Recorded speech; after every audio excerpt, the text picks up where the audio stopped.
Et puis nous allons dans le Soum où le docteur Kenneth Elliott et son épouse Jocelyne, bien connus dans la région donc pour leurs actions humanitaires au profit des populations, sont les victimes depuis samedi matin. Donc, ils sont entre les mains de djihadistes. L'enlèvement du couple d'octogénaires d'origine australienne au petit matin du samedi a laissé les habitants de Djibo sous le choc. Le procureur du Faso près le tribunal de grande instance de Djibo nous fait ici le récit de l'enlèvement de ce couple.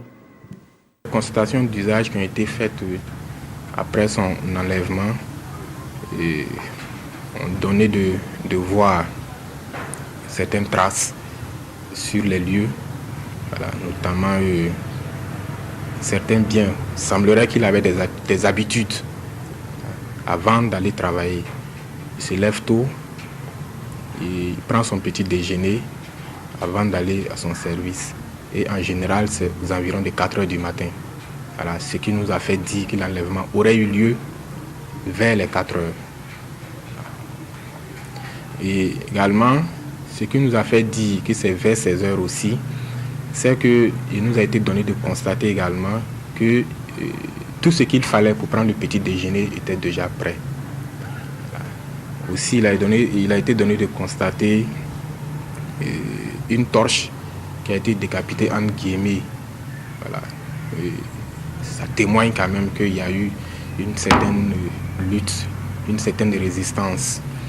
Aussi, il a été donné de constater des traces.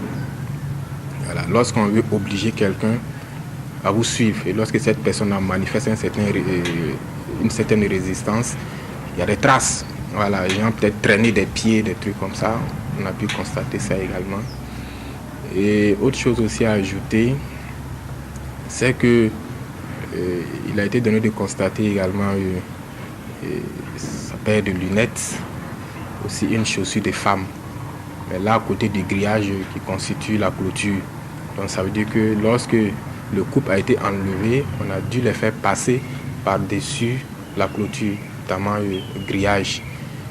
Et juste après ça, on a pu constater également des traces de véhicules, de 4x4.